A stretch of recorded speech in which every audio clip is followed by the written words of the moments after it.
Sabtu dan besok. Sabtu sekarang insya Allah mau pergi ke ibu Pak, ke mama Di mana itu? Cimunjang Pak. Oh, kecil Muncang. Insya Allah. Rencana bawa apa ke sana? Nah, paling makan siang bareng aja Pak. Insya Allah. Insya Allah. Alhamdulillah ya. Bapak masih ada kan? Bapak masih ada Pak. Alhamdulillah ya. Bisa ngumpul rutin setiap Sabtu atau setiap pekan gitu. Yang Andri. Rutin sih enggak. Biasanya kalau ada sebulan sekali ataupun sebulan sekali sih maksimal insya Allah. Tapi Masya kalaupun Allah. ada itu biasanya maksain ke lihat sekalian lihat di YouTube sih. Nanti Kang Andri minta tolong jadi MC ya. Boleh emang insya Allah. Ya. Ya. Kang Udin enggak? Kang Udin ada enggak Kang Udin? Mana Kang Udin? Aduh, Hadir, Pak. Hmm. Masya Allah. Gimana? Sehat? Lagi di Gresik atau di Babakan Sari? Di Babakan Sari, Pak. Oh, Oh, pasti lagi di Gresik. Di Babakan Sari, Pak. Eh, jiwanya di Gresik, ya kan? Iya, insya Allah ya. Insya Allah. Kapan rencananya? Dijemput atau kembali sendiri? Dijemput, Pak. Insya Allah pekan depan. Hari Jumat malam. Alhamdulillah. Jumat malam ya, insya Iya. Allah. Mudah-mudahan sehat selalu. Jadi ibu Amin. gimana? Sudah lebih fit ya? Alhamdulillah sudah lebih fit, Pak. Ah, Alhamdulillah. Iya, iya, iya. Kalau kabar terakhir, gimana kabar terakhir? Iya, Alhamdulillah jauh lebih mendingan, Pak. Ya, emang ada obat cucu itu, Pak. Iya, iya, iya, iya. Alhamdulillah. Mudah-mudahan terobati ya. Jadi bisa lebih senang gitu ya. Iya, Pak. Insya Allah. Kang Zidan tadi lagi di jalan. Ada Kang Irfan ini, Masya Allah. Kang Irfan, nama Kang Irfan. Alhamdulillah Ustaz. Ya, Masya Allah. Ini mau jalan kemana hari Sabtu ini? Biasanya ke pasar Ustaz. Waduh, Pagi-pagi cerah ini. Pasar mana? Belanja apa? belanja, biasanya belanja buat ini buat 3 hari ke depan. Allah, memang romantis banget ya ke pasar tuh. Irfan atau yang ke pasar siapa yang ke pasar? Berdua biasa bertiga sama anak. Jalan-jalan. Bertiga ya. Atau maaf, belanja bohongan tuh. Masya Allah. Udah bangun sih teteh. Si kecil udah bangun. Kecil belum Ustaz, barusan lagi ngerengek. Biasanya bangunnya tidur, tapi hari ini enggak. Ya, Masya Allah, Masya Allah. Ya, ya. Kang Hafid, Kang Hafid. Mana nih Kang Hafid nih? Masya Allah. Iya, belum bisa ya. Saya ngingatin di grup ya. Supaya kita ini udah masuk nih. Ya, kita. Insya Allah ya. Oke, kita mulai aja karena bahasan kali ini cukup penting dan luar biasa. Mudah-mudahan insya Allah. Pada Kang Andre dipersilakan. Auzubillahiminasyaitonirrajim. Bismillahirrahmanirrahim. Assalamualaikum warahmatullahi wabarakatuh. Waalaikumsalam. Alhamdulillahilladzi arsala rasulahu bil huda wa dinil haqq liyudhhirahu 'alad dini kullih wa kafa billahi syahida. Asyhadu an la ilaha illallah wahdahu la syarika lahu wa asyhadu anna Muhammadan 'abduhu wa rasuluh. Allahumma shalli ala Muhammad wa ala alihi wa ashabihi ajma'in. Amma ba'd. Alhamdulillah, puji milik Allah. Berbahagia sekali hari ini kita bisa berkumpul kembali di Qasirah. Semoga Allah mengistimewakan kita semua untuk bisa mengenal Sirah An-Nabawiyah. Mari sama-sama kita awali liqa ini dengan basmalah Bismillahirrahmanirrahim dan kita mulakan dengan ulumul Quran Al-Fatihah. Auzubillahi minasyaitonirrajim. Bismillahirrahmanirrahim. Alhamdulillahi rabbil alamin arrahmanir rahim maliki yaumiddin. Iyyaka na'budu wa iyyaka nasta'in ihdinas siratal mustaqim. Shiratal ladzina an'amta 'alaihim ghairil maghdubi 'alaihim waladdallin. Amin. Mari sama-sama kita akan mendengarkan dan melanjutkan liqa sirah kita.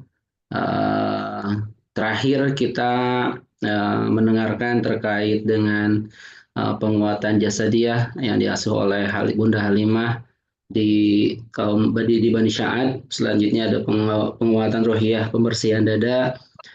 Selanjutnya bersilaturahim keluarga besar, ya, ziarah ke Yasrib dan penguatan.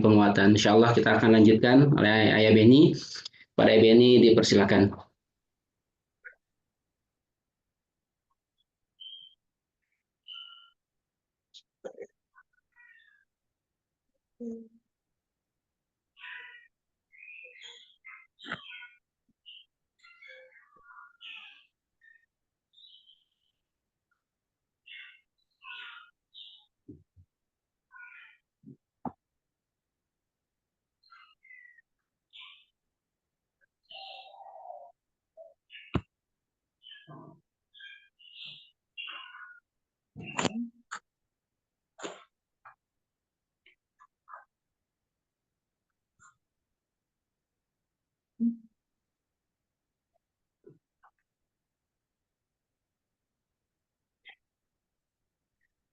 Bismillahirrahmanirrahim. Assalamualaikum warahmatullahi wabarakatuh.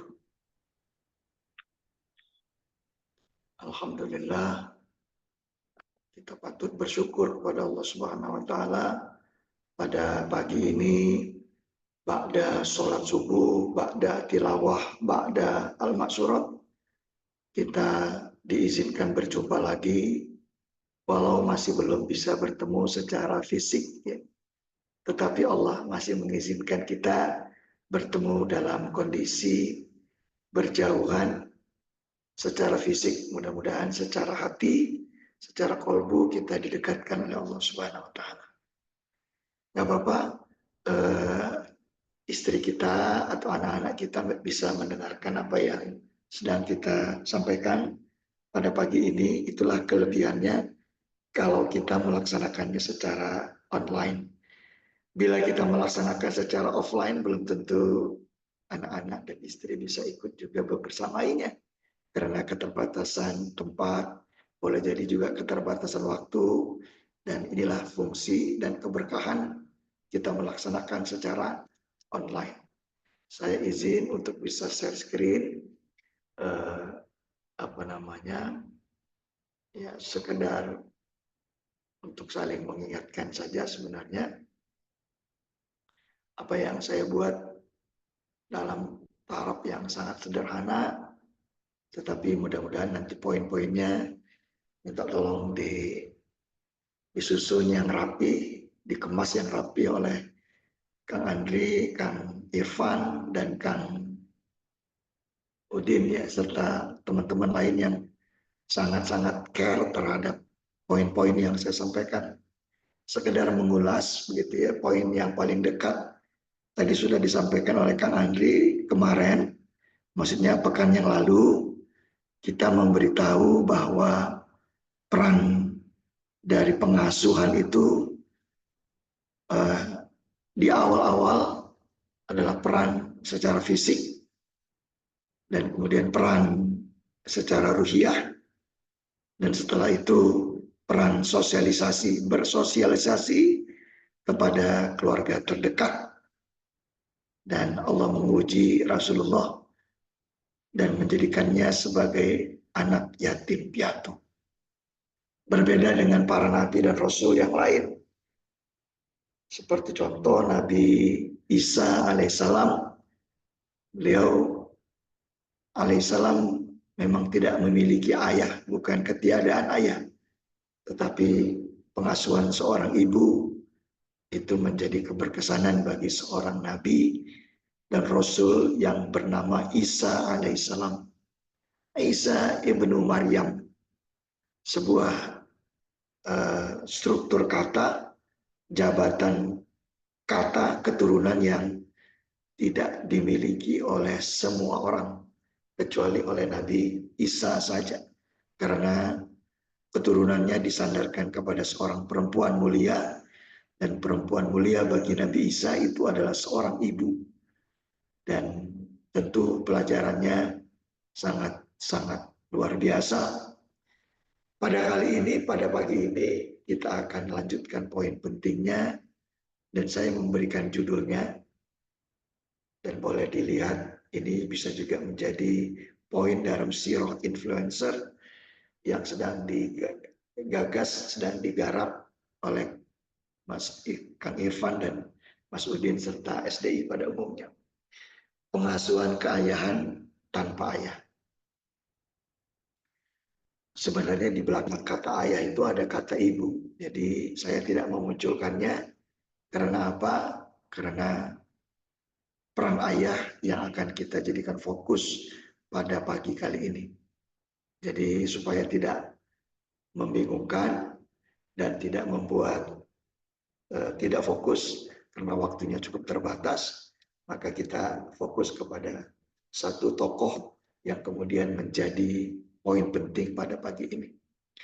Kenapa saya mengatakan keayahan? Karena di usia yang saat ini kita bicarakan, usia Rasulullah pada usia 6 tahun, maka Rasulullah menjadi anak yang tidak memiliki ibu dan sudah ditinggalkan oleh ayah. Kira-kira gambarannya seperti apa? anak-anak di usia 6 tahun yang qadarullah diuji oleh ketiadaan ayah dan ketiadaan ibu. Coba dicek di saudara-saudara kita. Apakah Kang Irfan sudah menjadi seorang paman dari keponakan yang tidak punya ibu dan tidak punya ayah? Apakah Kang Andri juga menjadi seorang paman atau seorang uak dari keponakan kita yang sudah tidak punya anak, tidak punya ayah dan tidak punya ibu? Begitu kita semuanya. Apakah juga sama seperti itu? Jadi ini pertanyaan mendasar kepada kita semua terkait dengan apa yang kita sampaikan pada saat ini. Jadi di usia 5 tahun itu bersama pengasuhan kampung. Penitipan, bahasanya penitipan. Pengasuhan yang dititipi di kampung. Jadi di sebuah tempat. Kalau Kang Andri sekarang menitipkan pengasuhan putra pertamanya di pesantren. Betul ya Kang Andri ya? Seperti itu. Ya. Namun di usia 6 tahun, ketika 1 tahun bersama dengan ibunda, Rasulullah kemudian dibawa ke kota Madinah, tidak berselang lama sebelum sampai kembali ke rumah di Mekah, Rasulullah kemudian juga kehilangan seorang ibu. Jadi pengasuhan ibu selama 1 tahun itu menjadi modal yang sangat kuat bagi seorang Rasul. Figur Aminah itu meresap dalam jiwa Rasulullah. Beberapa hadis-hadisnya nanti dikemukakan. Karena salah satunya adalah Rasulullah pernah bertanya terkait dengan kedudukan ibunya, apakah di surga atau di neraka. Yang pada saat itu memberikan keberkesanan kepadanya di usianya yang sangat belia. Beliau kemudian dalam perjalanan lebih dari 10 hari bersama dengan ibunda. Itu sebuah perjalanan yang sangat berkesan. Rasulullah tidak akan pernah melakukan perjalanan sepanjang itu dalam usianya yang sangat belia. Jadi ketika beliau melakukan perjalanan hijrah dari kota Mekah bersama dengan Abu Bakar ke kota Madinah, maka memori itu kembali terulang. Karena seorang ibu adalah menjadi jiwa yang tidak bisa dipisahkan oleh seorang anak. Seorang anak, walaupun dia mungkin tidak berjumpa dengan ibunya, mungkin juga dia terpisahkan oleh ibunya. Ya. Mungkin juga dia dipisahkan oleh ibunya, baik secara sengaja maupun secara kondisional. Maksudnya secara sengaja, na'udzubillah min dzalik, banyak sekali anak-anak yang kemudian diterlantarkan oleh ibunya sendiri karena ibunya tidak mampu menanggung, baik menanggung ekonominya, menanggung aibnya, dan menanggung segalanya.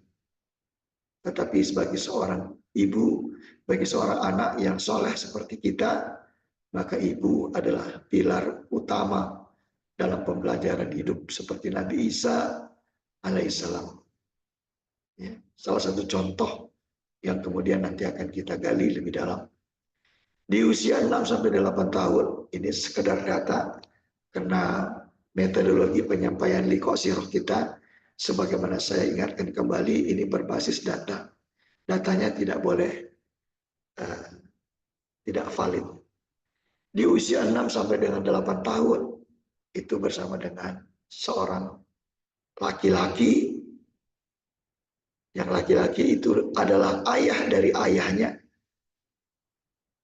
Dan laki-laki itu bukan laki-laki sembarangan. Dan laki-laki itu dijuluki sebagai kakek. Yang kemudian kakek yang memberikan perhatian melebihi dari perhatian seorang ayah.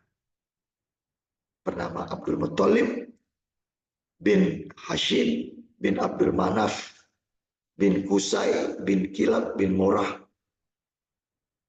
bin Ghalib bin Fihir dan seterusnya sampai dengan bin Adnan.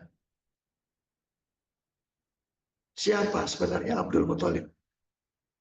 Seorang kakek yang memiliki kewibawaan yang sangat luar biasa. Maka ketika saya pertama sekali membaca Sirah An-Nabawiyah, di usia yang sangat belia, saya membacanya ini ketika usia saya sekitar 14 tahun. Ketika itu lagi sekolah di SMP negeri.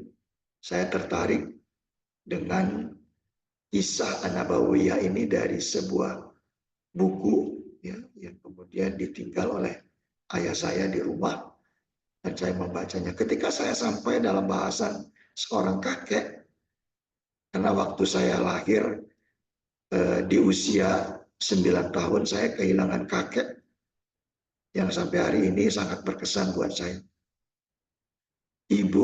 Bapak dari ibu saya. Kalau bapak dari ayah itu ketika saya lahir sudah tidak ada. Jadi saya tidak tahu seperti apa wajah kakek dari ayah atau ayah dari ayah saya. Tetapi kalau ayah dari ibu sempat ketemu dan saya sangat berkesan dengan kasih sayang seorang kakek dari ayah dari ibu saya. Siapa sebenarnya Abdul Muthalib itu? Karena kakeknya Rasulullah itu bisa jadi tidak satu pada saat itu ya. Karena juga ada sepupu-sepupu dari atau saudara-saudara dari Abdul Muthalib yang merupakan anak dari Hashim. Tetapi Abdul Muthalib ini yang kemudian menikahi seorang perempuan yang kemarin sudah saya tanyakan ya, siapa nenek dari Rasulullah? Jawabannya adalah Fatimah binti Amar. Jadi dari Abdul Muthalib dan Fatimah binti Amar lahirlah seorang putra ke-10 yang bernama Abdullah bin Abdul Muthalib. Salah satu saudara seibunya adalah Abu Thalib, saudara sepupunya. Bukan saudara sepupu ya, kakak dari Abdullah ini salah satunya adalah Abu Thalib. Abu Thalib bin Abdul Muthalib bin Hashim dan seterusnya.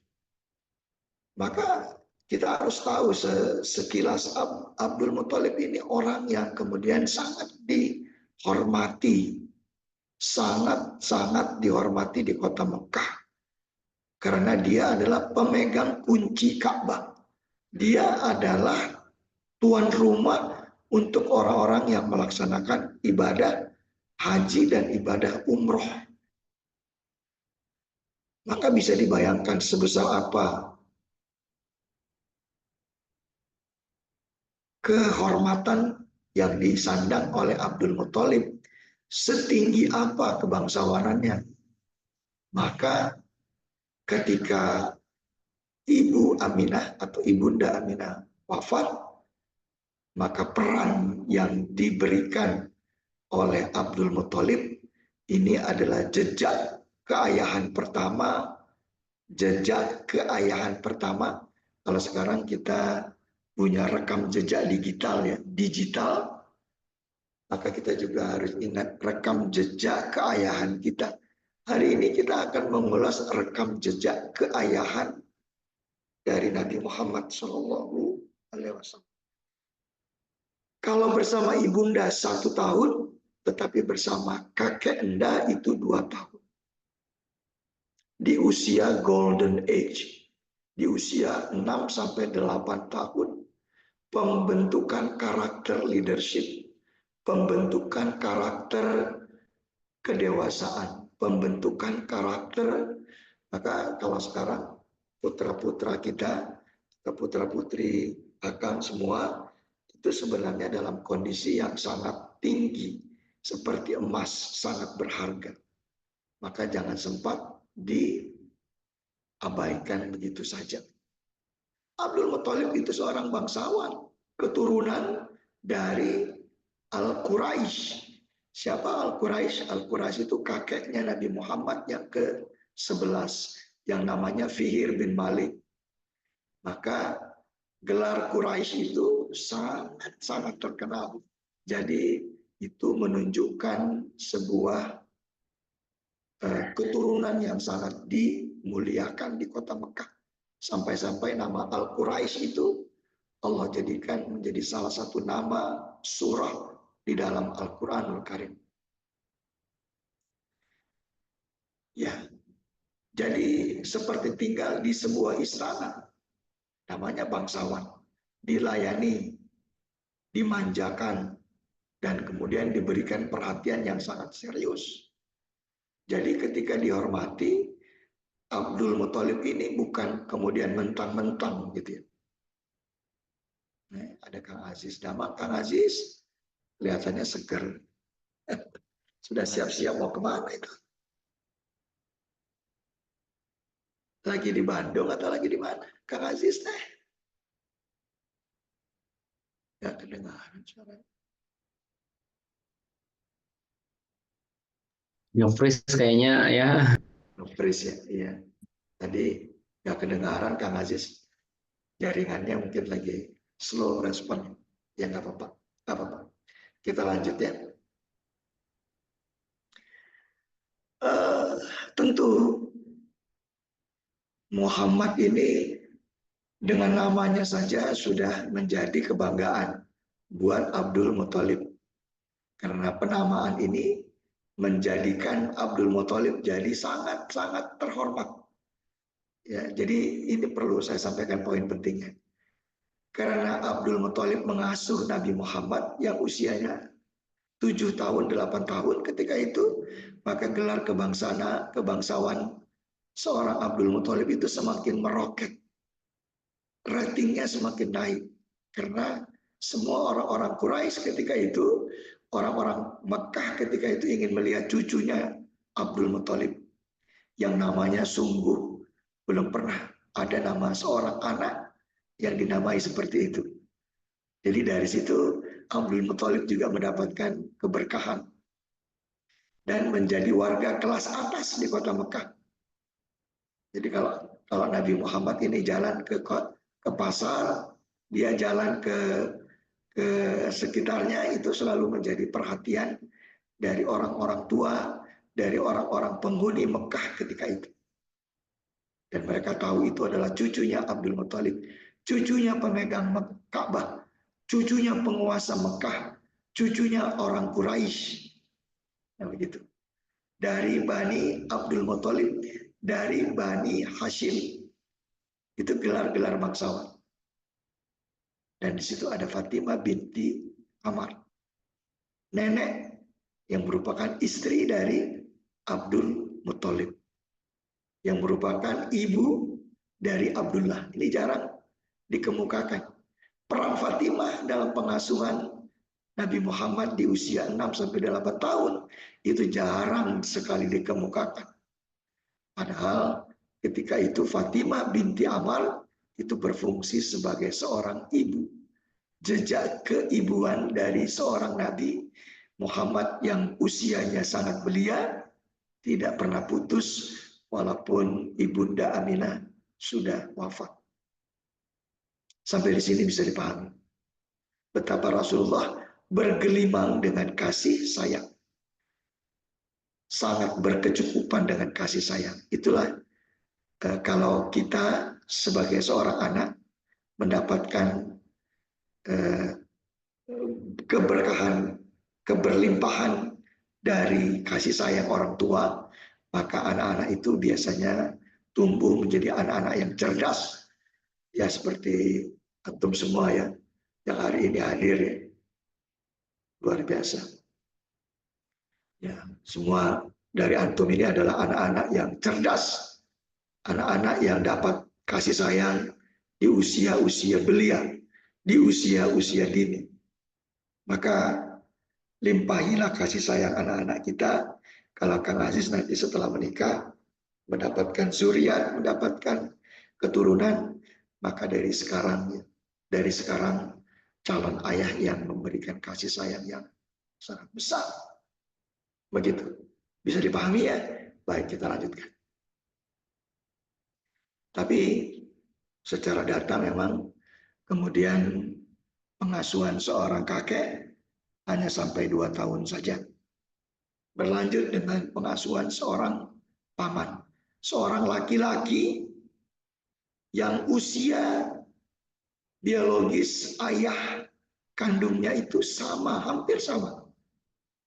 Jadi Abu Thalib ini tidak lebih tua dan tidak lebih muda dari Abdullah. Jadi Rasulullah itu menemukan figuritas ayahnya itu di pamannya yang namanya Abu Thalib. Kalau yang pertama tadi kan kakeknya. Kalau kakeknya ya sudah beruban, sudah tua gitu ya. Beda dengan kondisinya ketika diasuh di usia 9 tahun ya, sampai dengan usia 50 tahun. Nah, jadi Rasulullah mendapatkan sentuhan Abu Thalib ini dari usia 9 tahun sampai dengan usia 50 tahun. Artinya sampai wafatnya Abu Thalib di usia Rasul di usianya yang ke-50 tahun. Bayangkan itu. 42 tahun atau 41 tahun lamanya pengasuhan itu dilekatkan oleh Allah Subhanahu wa taala kepada Abu Thalib. Maka kita harus paham dari awal bahwa Abu Thalib itu seperti apa, siapa sebenarnya. Jadi Rasulullah tumbuh di sebuah keluarga. Ini peran keluarga nih, Kang Irfan. Ya, peran keluarga nih, Kang Udin ya. Jadi Rasulullah itu tidak tinggal atau tidak dititipi di panti asuhan. Tapi dititipi di sebuah keluarga. Dan keluarganya bukan keluarga angkat. Bukan keluarga orang lain yang tidak memiliki nasab yang sama. Jadi nasab keturunannya itu sama. Abu Thalib itu dengan Abdullah itu keturunan nasabnya sama. Binnya sama. Abu Thalib bin Abdullah. Abu Thalib bin Abdul Muthalib. Abdullah ayah dari Rasulullah itu nasabnya juga sama. Bin Abdullah. Bin Abdul Muthalib. Belepotan. Jadi coba lihat nih. Dari sini pengasuhan jejak, rekam jejak keayahan Rasulullah itu memunculkan jejak yang kedua. Dahsyat. Ini sayang nih teman-teman pada nggak hadir nih. Nanti bisa miss ya, ketika ini saya akan langsung nanti masuk ke selanjutnya. Ini selanjutnya lebih hebat lagi. Mudah-mudahan insya Allah di pekan ke depan kita bisa ketemuan lah secara offline-nya, waktunya nanti kita diskusi sejak hari ini. Nah, ini luar biasa. Jadi bersama Abu Thalib itu, Abu Thalib ini bukan bangsawan, tapi keturunan bangsawan. Jadi nggak sama dengan ayahnya Abdul Muthalib, nggak sama. Abu Thalib ini tidak memainkan peran Abdul Muthalib yang setelah itu meninggal. Jadi setelah meninggal, kunci dari Ka'bah itu, penguasa Mekah itu tidak turun secara otomatis kepada Abu Thalib, tidak. Tidak. Abu Thalib ini gelar ya. Karena nama anaknya itu Thalib. Jadi Abu Thalib gitu. Ada yang tahu siapa nama Abu Thalib? Kuis pagi ini. Silakan di searching. Ada itu ceritanya di buku Muhammad Teladan Sepanjang Zaman. Atau ada di mana lah, terserah. Nanti di chatting ya siapa yang udah dapat pertama. Ada hadiah dari Ayah Beni. Pulsa, handphone, Abdul sejumlah. Manap, Ustaz. Apa? Abdul Manap bukan? Ya, ditulis ya di komennya. Nanti Oh, kalau betul dapat pulsa, kalau nggak betul nggak dapat. Oke ya, yang sudah tahu juga tulis. Barangkali itu namanya kurang pas. Siapalah namanya, nanti kita kasih tahu. Oke ya.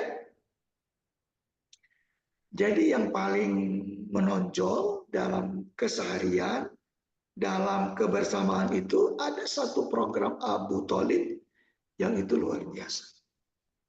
Apa itu? Kemandirian. Nah, ini di usia pengasuhan sekarang, kemandirian dari aspek yang disebut dengan aspek ekonomi. Itu luar biasa. Bersama dengan Abu Thalib. Jadi Abu Thalib itu bukan saja figur ayah, tapi figur coach bisnis. Figur pengasuh bisnis pertama. Jadi coach bisnis, coachnya itu Rasulullah pertama sekali ini adalah Abu Thalib. Jadi orang-orang Quraisy di sana memang luar biasa. Usianya ketika itu 10 tahun. Diajarkan tentang dasar-dasar perbisnisan. Mulai dari produk, mulai dari cara menjualnya, mulai dari cara membelinya, memilihnya, menentukannya, segmentasinya, itu diajarkan oleh Abu Thalib. Dan praktek langsung kemana? Langsung ke pasarnya gitu. Langsung ke tempat destinasi utamanya. Dan destinasinya itu bukan di sekitar Mekah. Destinasi utamanya itu, tapi ke negeri Syam, Palestina sekarang. Dahsyat. Usia 10 tahun. Itu perjalanan kurang lebih. Pulang pergi itu, pergi dan pulang tuh 1 bulan. Bayangkan. Kita tahu kondisi cuaca di daerah Jazirah Arab. Itu tidak seperti di Jazirah Bandung. Yang sangat-sangat bersahabat iklimnya. Luar biasa. Dan di usia 15 tahun, kalau bisnis itu adalah perang, maka di usia 15 tahun, Abu Thalib juga menyertakan Rasulullah dalam sebuah kancah peperangan. Dan perang pertama yang diikuti oleh Rasulullah dalam usia yang sangat muda sekali, Muhammad Al-Fatih saja usia peperangannya 21 tahun. Nabi Daud juga ketika berperang dengan musuhnya ketika itu ya, Jalut itu di usianya yang juga sangat muda. Gitu. Jadi anak-anak yang cerdas, anak-anak yang cekatan dan respectful itu mulainya dari situ. Jadi diajarkan cara memanah, cara berlari, cara menunggang, dan itu ditemukan oleh Rasulullah di usianya yang ke-15 tahun. Perang Fijar. Tetapi ada seorang bunda di situ yang juga mengisi rongga jejak digital keibuannya Rasulullah, yaitu istrinya Abu Thalib yang namanya sama. Namanya sama dengan kakek, sama dengan neneknya. Jadi kata-kata Fatimah itu sangat berkesan dengan Rasulullah. Sangat berkesan. Kalau yang neneknya Fatimah binti Amar, orang Madinah, keturunan Madinah. Sedangkan Abu Thalib itu punya seorang istri yang berperan sebagai fungsi figuritas ibu kepada Rasulullah yang kemudian namanya adalah Fatimah binti Asad. Ini orang Quraisy. Jadi Rasulullah tinggal di keluarga besar Quraisy. Didikan yang sangat-sangat spesial dalam diri. Jadi di usia balik itu Rasulullah sudah matang. Tidak hanya fisiknya yang tadi sudah saya ceritakan di awal, di pertemuan-pertemuan sebelumnya, pengisian ruhiyahnya sudah siap, kemudian secara keturunan juga sudah diperkenalkan, dan kemudian di masa persiapan bersama dengan kakek, itu pergaulannya menjadi pergaulan tingkat bangsawan, dan kemudian bersama dengan Abu Thalib itu menempuh pendidikan perbisnisan dan kemiliteran. Bisa disebutin, bisa diulangi. Ada 5 poin. Pertama, yang saya rangkum, bisa ada yang bantu menulis di chatting. Pengasuhan dari aspek kampung yang terkait dengan fisik, dan kemudian pembekalan ruhiyah yang langsung dititipkan oleh Jibril alaihissalam dengan pembelahan dada, kemudian mendekatkan kepada keluarga besar, keluarga inti bersama Ibunda Aminah, kemudian menjadi warga bangsawan yang diperkenalkan oleh kakenda Abdul Muthalib, dan yang kelima mendapat pendidikan bisnis dan pendidikan kemiliteran oleh seorang paman yang bernama Abu Thalib. 5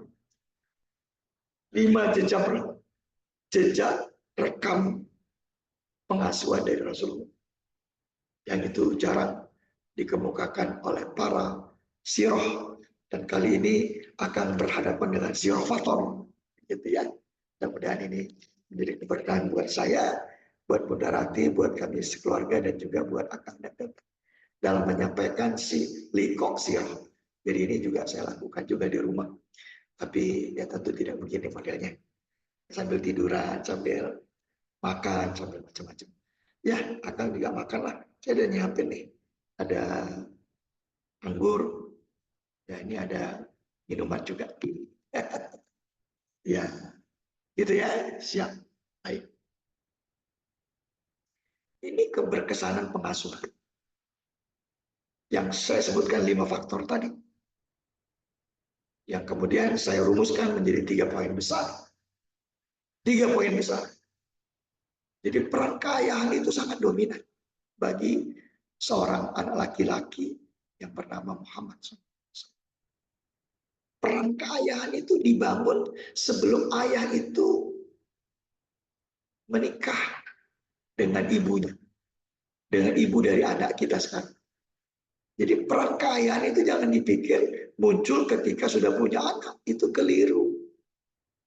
Jadi sudah dilakukan stepnya, mencari seorang laki-laki yang soleh untuk calon seorang ibu perempuan. Begitu stepnya.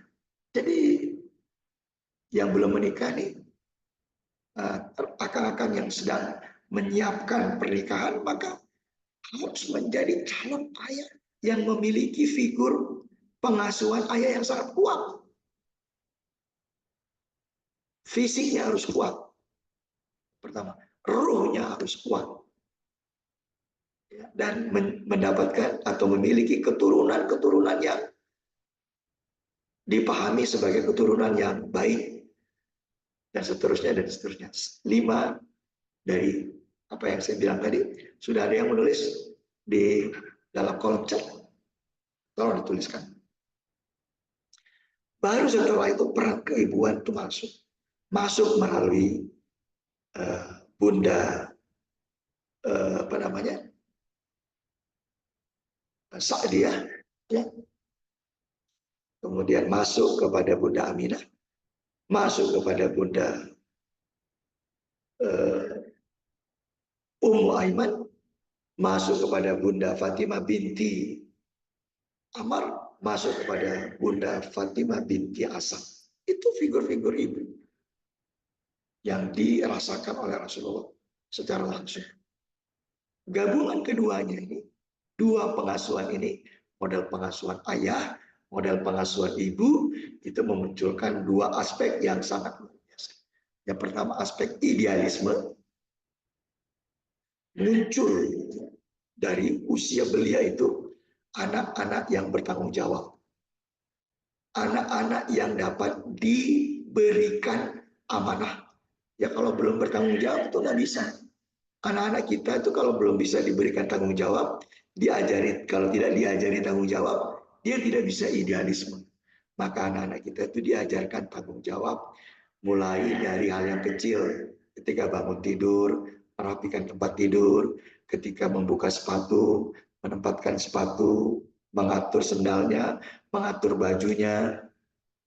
Dari awal sudah diajarkan, sudah dicontohkan agar mereka menjadi idealisme, dan kemudian diajarkan aspek-aspek ideologis, aspek-aspek akidah, aspek-aspek kebertanggungjawaban kepada orang lain dan seterusnya. Ini sudah bibit yang sangat kuat muncul dalam diri Rasulullah. Apalagi sudah dididik sebagai pendidikan militer di usia prajurit yang sangat muda. Ini langka sekali. Maka saya mencoba untuk memasukkannya dalam aspek yang lebih kuat. Jadi saya tulis ada 6 jejak keayahan yang ada dalam diri Rasulullah. Di usianya yang sangat belia. Usia 15 tahun. Maka yang pertama, kerangka berpikir logis seorang anak itu muncul. Ditandai dengan selalu bertanya dengan pertanyaan mengapa. Mengapa? Kenapa? Itu selalu menjadi ciri khas anak-anak yang berpikir logis, matang. Dan gurunya, ayahnya, siapapun yang dia temukan, ketika dia bertanya dengan pertanyaan mengapa, itu harus bisa dijawab dengan jawaban yang benar, bukan jawaban akal-akalan. Maka buku-buku SDI, produk-produk SDI itu salah satu yang kemudian dipersiapkan untuk menyediakan jawaban dari pertanyaan Ananda yang berpikiran logis. Ayah, dia tanya, atau Umi, dia tanya, Allah itu ada di mana? Pertanyaan logis yang kemudian dipertanyakan kepada seorang guru, seorang ayah, atau seorang ibu. Jawabannya apa? Harus bisa dijawab. Berkata lugas, jadi kata-katanya itu lugas. Rasulullah itu sudah dididik dalam kecerdasan kata, dalam kecerdasan bicara, itu ketika di usia belia, di penitipan pengasuhan di kampung Bani Sa'diyah. Jadi tutur katanya itu, lugas itu sangat sopan santun. Lugas itu artinya sangat menghormati. Tutur katanya itu dibedakan. Kalau bicara dengan teman, bicara dengan kawan, bicara dengan ayah, bicara dengan saudara, bicara dengan guru, bicara dengan pembimbing, itu beda. Dan itu tertata kata-katanya. Dan itu tidak hanya dibuat-buat. Itu sampai nanti ketika Rasulullah menerima utusan duta dari negeri mana? Ketika beliau ada di Madinah. Itu tutur katanya itu lugas. Sangat to the point. Sangat mudah dimengerti. Bertindak tegas yang ketiga. Jadi bertindak tegas ini cepat, cekatan. Jadi poinnya A, plan B-nya disiapkan. Itu tegas. Dan belajar dialogis. Jadi tidak egois. Ya, atau tidak otokratis. Ya. Tidak mau dinasihati, bayangkan. Nanti yang menasihati Rasulullah itu di waktu beliau ada di Madinah, itu seorang badui. Bayangkan itu. Itu bayangkan. Jadi kalau Rasulullah tidak dididik dalam aspek idealisme dan ideologisme, maka Rasulullah tidak pernah bisa belajar dialogis.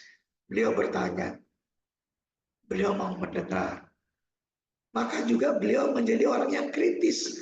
Jadi kalau orang yang bisa menerima nasihat, itu kemudian bisa berpikir kritis. Tapi kalau Fir'aun, orang yang tidak mau dikritisi, maka dia tidak bisa belajar kritis. Dia tidak punya tindakan kritis. Itu nanti kita pelajari ya, kalau nanti ada pertanyaan-pertanyaan ke arah itu. Maka ketika Rasulullah melihat seorang pengemis, ketika Rasulullah melihat seorang nenek yang buta, ketika Rasulullah mendapatkan kecaman dari musuh-musuhnya, Rasulullah itu tidak langsung membalas. Atau ketika Rasulullah di Taif, lihat ada aspek dialogis Rasulullah bersama dengan Jibril. Ada aspek kritis ketika Rasulullah mendoakan orang-orang Taif. Jadi ini peran yang dibangun. Jadi ketika kita melihat Rasulullah di usianya yang diamanahkan sebagai Nabi dan Rasul terakhir, itu bukan ujuk-ujuk jadi seperti itu. Jadi dia ditata dalam pengasuhan seorang ayah dan ibu yang sudah saya sebutkan sebelumnya. maka dia bisa berkeputusan ideologis dan pragmatis. Kapan dia berpikiran berkeputusan pragmatis, kapan dia harus berkeputusan ideologis. Lihat nanti di perjanjian Hudaybiyah. Coba nanti cek ketika di perang Uhud, keputusan-keputusannya. Coba nanti cek kemudian ketika mau berangkat hijrah ke Madinah. Bagaimana Rasulullah nanti memberangkatkan para sahabat ke negeri Ethiopia, ke Habasyah. Ini semuanya perangkat-perangkat ideologis. Kapan ideologis, kapan pragmatis itu betul-betul sesuai dengan timingnya. Dan kemudian jejak keayahan bagi Nabi itu menghasilkan ini yang sangat penting. Sangat penting untuk akang ketahui. Terutama akang-akang yang bekerja bersama dengan saya di Syamil Group, yaitu jejak kronologis. Itu diawali dengan nasab Beni binti Supeno, bin Supeno, bin Jayadi, bin Joko, bin Ardi, bin seterusnya. Itu jejak kronologis. Sahih, tidak terbantahkan. Oke, kita lanjut, takutnya nggak selesai. Ini dominasi jejak kekayaan yang saya bilang tadi di awal. Pasti bisa dikatakan ada namanya pada nama kita. Tetap ada namanya pada nama keturunan kita. Anaknya Kang Andri itu punya bin selain nama Kang Andri, Nurdiansyah juga punya nama ayah kita. Bin nama ayah kita. Itu garis kronologis, garis dominasi. Maka dominasi itu, kronologis itu dominasi dalam pengasuhan. Jadi kenapa Sirah Nabawiyah itu kronologis? Karena dia punya runtutan jejak ke pengasuhan. Maka Sirah Nabawiyah itu kalau disebut gendernya itu gendernya laki-laki. Jadi peran laki-laki, peran ayah, peran kakek, peran paman itu wujud dalam aspek Sirah Nabawiyah dan terbukti. Sementara jejak, rekam jejak keibuan, kenenekan, kebibian itu tersembunyi. Maka tadi dari judulnya sudah saya sampaikan seperti itu tadi. Nah, begitu. Bisa dipahami ya sampai sini ya. Nah, Kang Reddy juga sudah hadir. Masya Allah, nih. Hadir semua nih. Mudah-mudahan ya ada rekamannya juga. Sampai kapanpun jejak kronologis itu tetap nempel. Saya ganti jejak kaya itu jadi jejak kronologis. Jejak ayah kita, mohon maaf ya, mungkin ada pertanyaan, bagaimana kalau keturunan yang berasal dari hubungan yang tidak suci? Apakah ada jejak kronologisnya? Siapa jejak kronologisnya? Saya mengatakan, makanya ketika hubungan suami istri dilakukan, nauzubillah min dzalik ya, jangan ya. Sekali lagi, ini sangat berat dosanya, dosa besar. Maka rekam jejaknya sudah terkotori. Maka Islam sangat mengagungkan kesucian pernikahan. Karena jejak-jejak keayahan, jejak-jejak kronologis ini diutamakan pada fungsi suci pernikahan. Jadi luar biasa. Pernikahan itu bukan pemenuhan biologis, tetapi pemenuhan ideologis. Pemenuhan kronologis. Jadi jejaknya kabur. Jejaknya menjadi hilang. Jejaknya menjadi suram. Nauzubillahi min dzalik. Saya tidak mau bahas lebih dalam karena kita bahasannya tidak bahasan itu. Kita lanjutkan. Mana jejak keibuan? Mana jejak kenenekan? Mana jejak kebibikan? Gitu kan? Ya kan itu peran-peran. Mana jejak pengasuhan? Halimah. Gitu. Sa'diyah. Mana jejaknya? Maka jejaknya ini dibingkai. Nah, walaupun mereka tidak muncul dalam panggung utama, walaupun mereka namanya tidak disebutkan kecuali Nabi Isa ya. Isa ibnu Maryam. Itu jejak kronologisnya ada di ibundanya, maka spesial banget. Jadi kalau menyampaikan kisah Nabi Isa itu sangat istimewa karena jejaknya berbeda dengan seluruh manusia. Bukan hanya jejaknya berbeda dari seluruh para nabi ya, tapi Allah ingin mengajarkan kepada kita tentang pengasuhan dominasi seorang ibu. Itu ada di eranya Nabi Isa alaihissalam. Mau tahu ceritanya? Ya kita kumpul-kumpul bareng. Gitu Kang Redi. Ini Kang Redi ini Masya Allah. Ya nanti bisa mengakumulasi cerita ini dalam tools marketing yang powerful gitu ya. Jadi ibu itu berpikirnya emosional.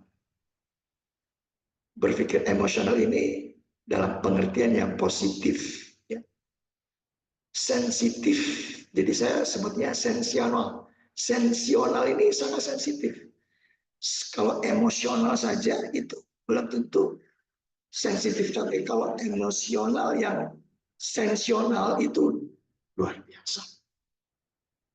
Jadi ibu itu tahu kalau anaknya itu butuh apa sebelum anaknya meminta.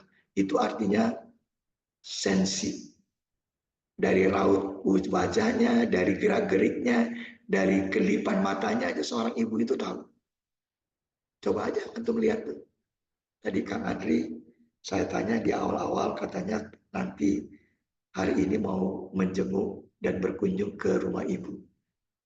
Itu menunjukkan cinta yang tidak pernah putus dari seorang ibu.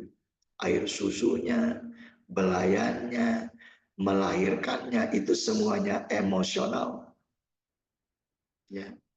Dari mulai mengandungnya 9 bulan, mulai dari proses pernikahan dengan bapak kita, dengan ayah kita, itu semuanya ibu kita sudah bekerja secara emosional dan tidak rasional.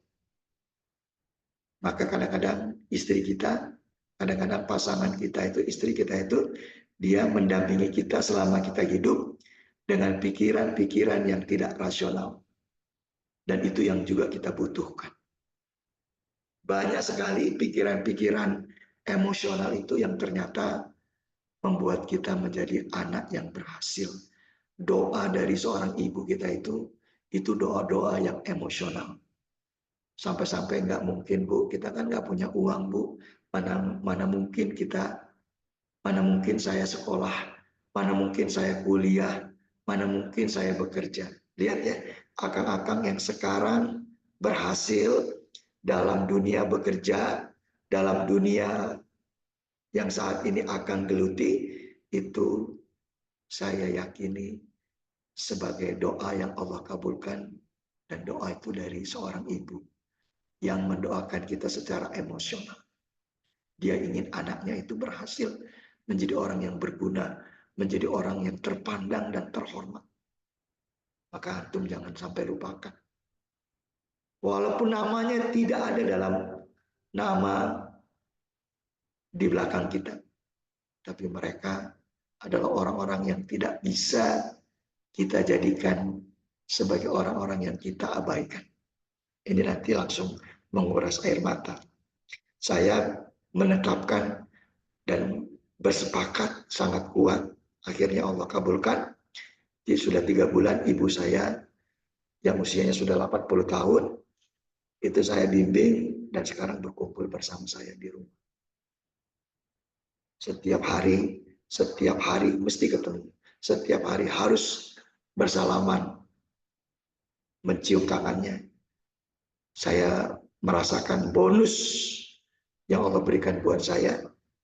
Ketika ibu saya masih ada, maka saya mempergunakan kesempatan ini dengan kesempatan yang sebaiknya.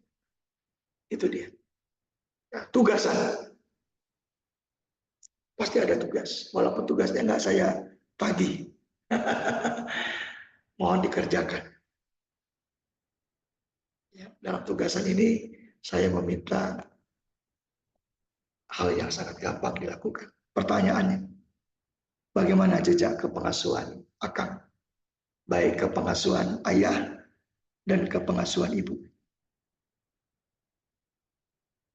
Tulislah. Nanti kirim WA-nya kepada saya. Jangan tulis di grup. kalau Akang bersedia untuk menceritakan jejak kepengasuhan Akang sampai dengan Akang usia seperti ini, sampai Akang sudah berkeluarga, sampai Akang sudah bekerja, sudah mandiri, sudah tidak minta-minta lagi dengan ayah, tapi dulu ayah yang mendidik, bunda yang mengasuh. Dan yang kedua, saya lebih konkretkan, mana satu jejak pengasuhan ayah, mana satu jejak pengasuhan ibu. Pisahkan keduanya. Ceritakan di antara jejak-jejak itu yang paling berkesan. Tentu yang berkesan secara positif, yang sampai sekarang menjadi modal besar dalam keberhasilan Akang semua. Tulis. Saya kasih waktu 5 menit supaya Akang menulis dan saya istirahat sebentar. Oke? Baik. Sudah mengerti kan tugasnya kan? Itu tugasnya itu. Itu tugasnya. Akang tulis, buka WA saya, Akang tulis. Mulai dengan auzubillahi minasyaitonirrajim. Bismillahirrahmanirrahim. Tulis poin-poinnya saja. Kalau Akang ingin lebih ringkas, nanti dikembangkan setelah 5 menit ini. Tapi kalau Akang ingin menulis narasinya dalam kalimat-kalimat, maka silakan menuliskannya dalam bentuk narasi. Tidak perlu panjang, karena yang ditulis cukup yang berkesan saja.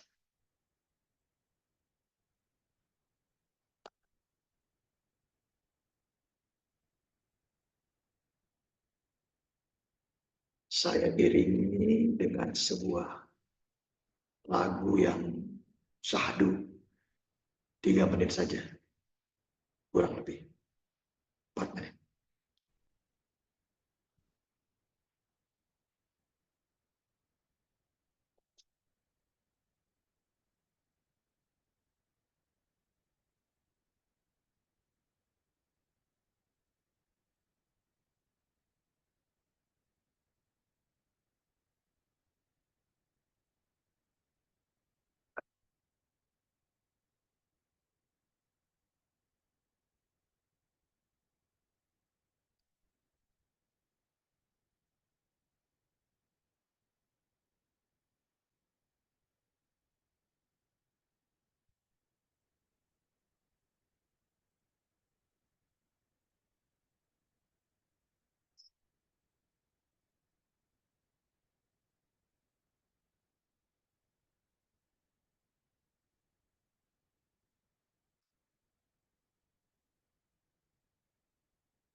Oke, alhamdulillah sudah 4 menit ya.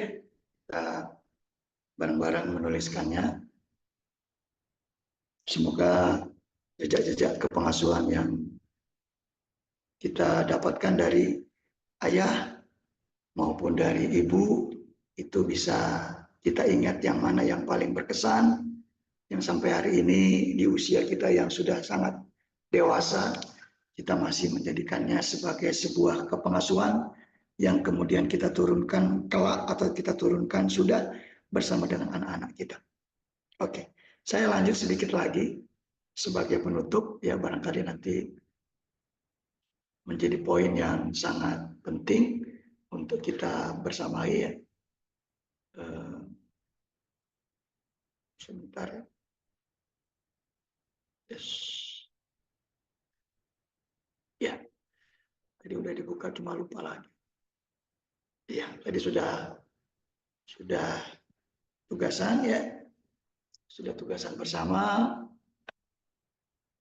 Apa yang jadi pesan, kesan dari ayah yang mungkin sudah almarhum atau sekarang masih ada, begitu juga dengan ibu yang mungkin juga sudah almarhumah, mungkin juga masih ada, maka kita jadikan ini sebagai jejak rekam yang tidak boleh terlupakan, jejak rekam yang sangat berharga dalam kehidupan kita. Kita sudah menjadi seorang Redi, sudah menjadi seorang Ahmad Saifuddin, sudah menjadi seorang Nurdiansyah, sudah menjadi seorang Zidan, sudah menjadi seorang Muhammad Aziz Murtada, sudah menjadi seorang Irfan Rangga Gumilar, dan sudah menjadi orang-orang yang Hafidz Sidik ya, dan seterusnya. Pasti di antara kita ada yang memiliki keberkesanan sepanjang mereka berdua mengasuh kita.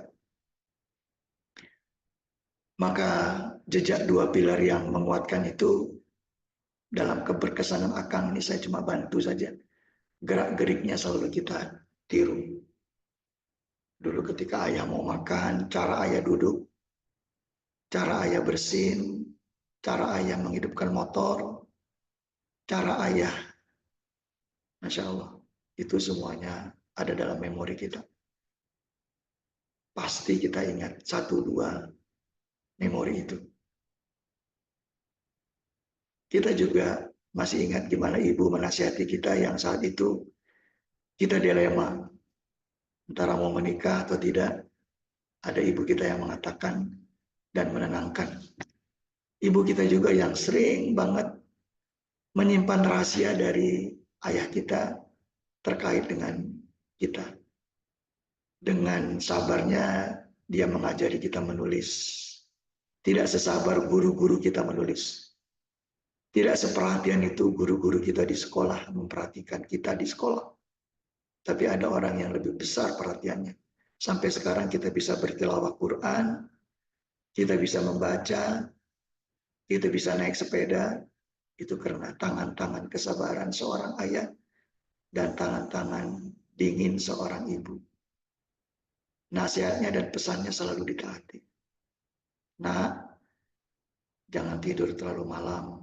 Nah, jangan terlalu banyak bicara. Itu salah satu pesan dari ibu saya. Nah, jangan bergaul sama orang yang suka menyakiti. Itu yang sangat berkesan sampai hari ini. Nah, sayangi, perhatikan orang-orang yang lemah. Dan yang paling saya ingat dari ibu saya, yang sekarang bukan saya asuh lah ya, saya nggak berani bilangnya, yaitu rajin-rajin silaturahim. Rajin-rajin silaturahim. Jadi figur seorang ayah dan figur seorang ibu itu terus saya ingat. Oleh karenanya, mari kita berdoa buat mereka. Mari kita lantunkan doa terbaik kita buat mereka. Dan doa yang sangat-sangat dianjurkan oleh Rasulullah dalam setiap sholat kita, setelah kita sholat fardu kita, dalam kondisi apapun, maka doa-doa ini kita lantunkan di tempat yang terbaik, di waktu yang terbaik. Dan salah satu tempat Yang terbaik adalah ketika kita bersama-sama dalam liqa ini, dan ketika kita selesai sholat, ketika kita dalam kondisi yang bermunajat kepada Allah SWT di Qiyamul Lail, dan waktu-waktunya juga waktu-waktu yang munajat. Allahumma ighfir lana wa liwalidaina warhamhuma kama rabbayana shaghira. Anak-anak kita pun mudah sekali menghafalkan. Tetapi esensi dari doa itu adalah kronologis antara kepengasuhan ayah yang dominan dan pengasuhan seorang ibu yang tematik, yang emosional. Jadikanlah mereka sebagai tempat kemuliaan buat kita berkumpul. Berikan kepada mereka itu mahkota. Jangan lupa ketika kita ingin berwakaf dengan kelebihan harta yang kita miliki, wakafkan juga atas namanya. Sedekahkan juga atas namanya. Santuni mereka, bukan santuni, sayangi mereka. Mungkin mereka tidak menagih atau tidak minta jatah dari hasil asuhan mereka. Tapi ketika kita mengajak makan bareng, ketika kita memberikan hadiah baju, kerudung, sendal yang mungkin harganya tidaklah mahal, tapi perhatian itu sering sekali membuat ibu kita kemudian lari ke belakang pintu, masuk ke dalam kamar, bersembunyi untuk meneteskan air matanya sambil berdoa, ya Allah, lapangkan dan luaskan rezeki anak-anak saya. Disebutin namanya satu persatu. Kemudian dia datang lagi ke tempat kita dengan menggunakan apa yang kita berikan. Masya Allah, kita pun jadi menangis. Yang kita berikan itu harganya jauh lebih murah dibanding ketika dulu ibu-ibu kita itu dulu memberikan pakaian terbaik, memberikan tempat tidur terbaik, memberikan tempat sekolah yang terbaik. Ya hari ini, kalau hanya sepenggal doa pun kita tidak sanggup menyampaikan kepada mereka, berarti kita bukanlah anak-anak. Yang seperti saya sebutkan pada saat ini, bagaimana Rasulullah SAW, ingat baik-baik akangnya, ketika Rasulullah itu memakamkan Fatimah binti Asad, bibinya yang selama 50 tahun lebih mendampingi beliau ketika beliau pun sudah berkeluarga. Nanti saya akan ceritakan episodenya di Madinah. Jadi kita akan berlangsung. Maka beliau tidak hanya saja mendoakan seperti yang kita saat ini mendoakan, tapi juga mendatangi. Mudah-mudahan dari apa yang saya sampaikan, semuanya bisa bermanfaat buat kita semua. Wallahu bishawab. Kalau ada nanti pertanyaan, kalau nanti ada hal-hal yang ingin disampaikan melalui Riko ini, ya sudah jam 7 kurang ya, kita bisa bersama-sama membahasnya dalam forum yang singkat ini. Demikian Kak Andri, atur nuhun pisan sadayana. Assalamualaikum warahmatullahi wabarakatuh. Waalaikumsalam warahmatullahi wabarakatuh. Alhamdulillah, jazakallah khair Ayah Beni yang sudah mengingatkan kita semua membuat kita semua jadi merenung kembali, memflashback kembali apa yang sudah kita lalui gitu. Barangkali dari teman-teman ada yang mau disampaikan ataupun ada yang mau ditanyakan terkait Riko hari ini, ataukah malam mau bertanya mungkin bisa di grup juga ya, karena kita sudah mendekati hampir jam 7 kurang 6 menit. Insya Allah Pak Ayah Beni kita akan tutup saja, karena kalau untuk pertanyaan mungkin nanti bisa bertanya di grup saja. Jadi kita akan sudahi. Boleh itu yang di chat dikumpulin kan? Semua bahasan yang di chat di save ya. Oke, baik. Di kolom chat ya. Dan nanti kalau ada pertanyaan kita hidupkan di kolom grup kita ya. Atau Baik. nuwun sadayana terutama. Nah, Baik. bisa cuma Ben. Baik.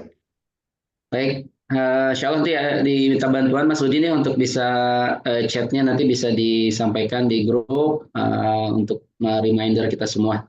Alhamdulillah kita dari tadi setengah 6 kita mulai liko ini sudah jam 7, tidak terasa 1 jam setengah kita sudah bersama. Akhirnya kita akhiri liko ini dengan hamdalah, alhamdulillahirabbil alamin dan doa kifaratul majlis. Subhanakallahumma wa bihamdika asyhadu an la ilaha illa anta astaghfiruka wa atubu ilaik. Wa lakum minkum wassalamualaikum warahmatullahi wabarakatuh. Waalaikumsalam. Waalaikumsalam Kang Redi. Masya Allah sehat ya. Kang Amin. Aziz, Kang Aldi, Kang Zidan, Kang Andri, Kang Hafid ya. Izinnya barakallahu fiik. Ya. Assalamualaikum. Waalaikumsalam warahmatullahi wabarakatuh.